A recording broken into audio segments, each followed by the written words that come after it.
Hello ladies and gentlemen, my name is RenderTechnician and welcome to another episode of RenderTech Classic.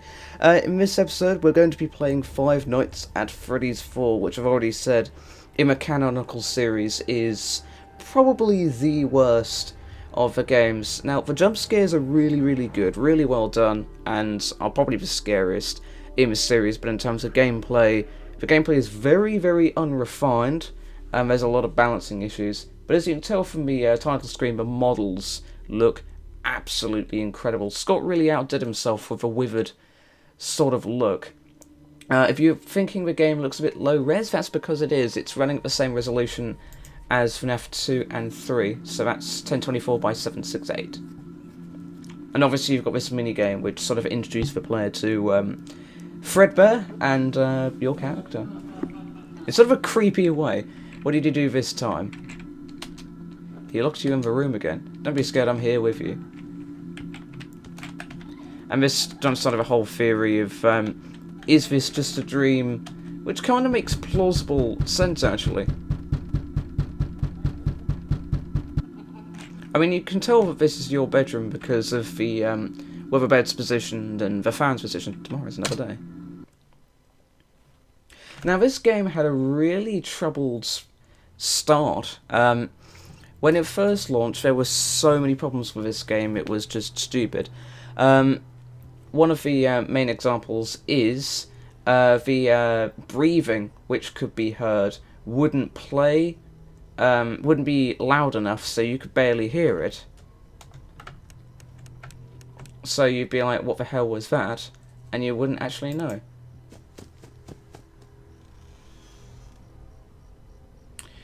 Now listen carefully. If you hear breathing, hold the door shut. If you do not hear breathing, then use a flashlight. And the whole premise of this is, if you hear breathing, you're supposed to close the door. But you don't want to do that, because if they're at the end of a hall, and if you shut the door, they'll charge for your office, and the next time you open the door, they'll jump scare you.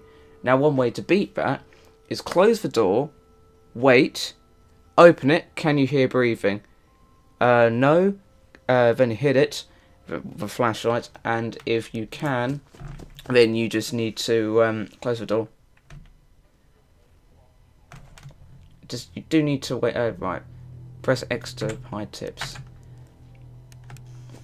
And also the static you can hear is actually the phone call from FNAF 1, but reversed. The animations in this game as well, and the texture quality, the quality of the models is just incredible in this game. It's got to be said. So compared to the other games, you know, I mean, that lamp really does look like a lamp, and that drawer does look really good. And you've got the threadlets, and if you look sometimes, you can see like an IV drip.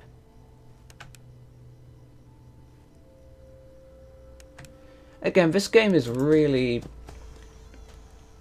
The models are very well made, and the jump scares are very well made. But in terms of gameplay, the game is just not really well thought out, if that makes sense.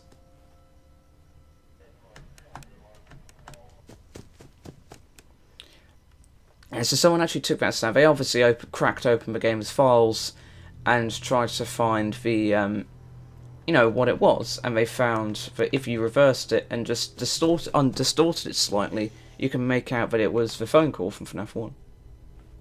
And obviously you've got to be very quiet, because if you're not quiet you won't hear the breathing. And the pictures here actually are of Scott and his family. I'll see if I can actually zoom in post-processing. And you can just see a clock right at the end. That's what Game Theory was getting on about when he said, is this just a dream?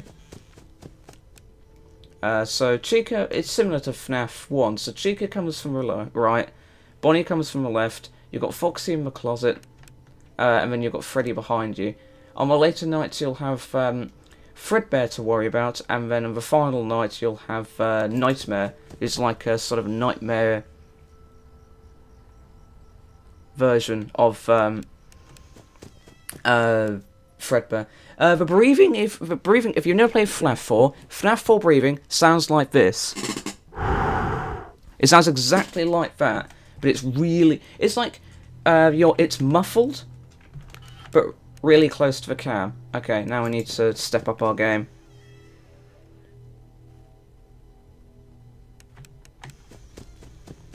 So you have to wait. So I'll listen to 3 seconds. So Chica's in the kitchen. That's Chica.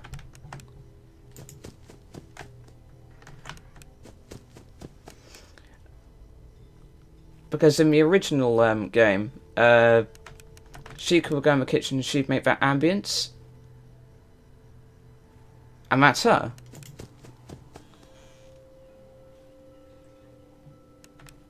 Thought I heard something there, but that's the problem. The breathing is so generic that anything could be breathing.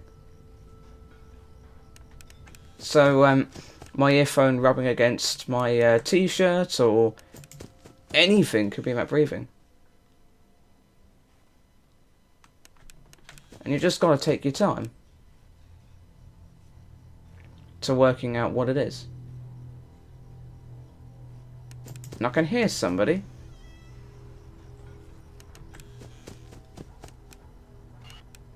Okay, lovely.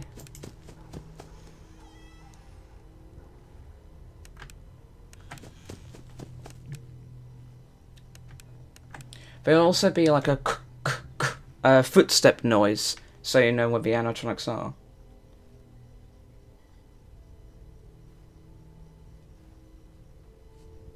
So I can hear someone on the right.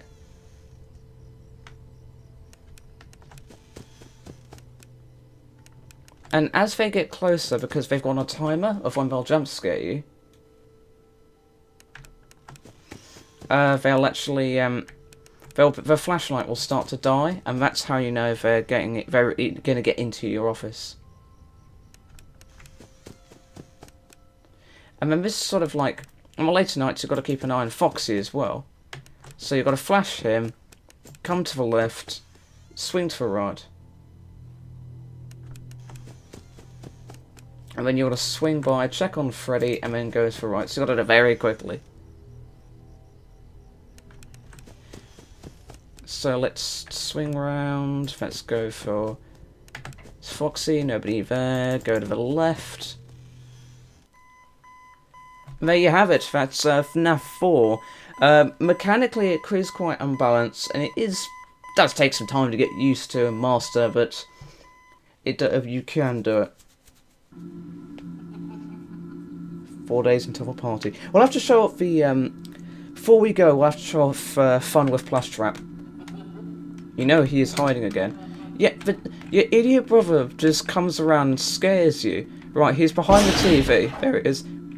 What a massive dick.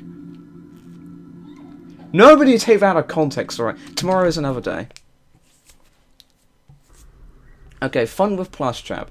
Hold control to use the flashlight. So this is basically, I'll tell you about the premise of this game. So the premise is, there's this plush version of Springtrap, and he's right at the end, and you'll see him there, and you've got to get him on the X.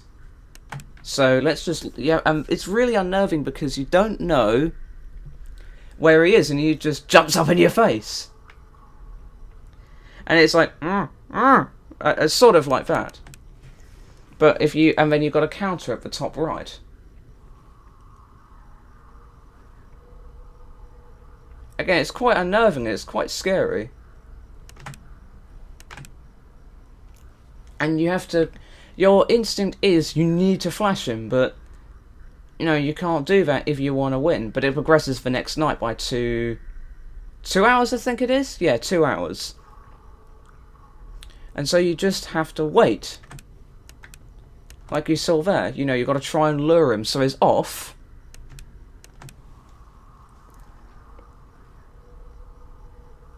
And you just... There we are, and you have to listen to rustling. And there he's right in front of you. So you've now got 2 hours. And you've basically got to wait for him to get there. It makes the animatronics more aggressive, but it means you don't have to bother with... all the tedious crap at the beginning of the night. Anyways, that was FNAF 4.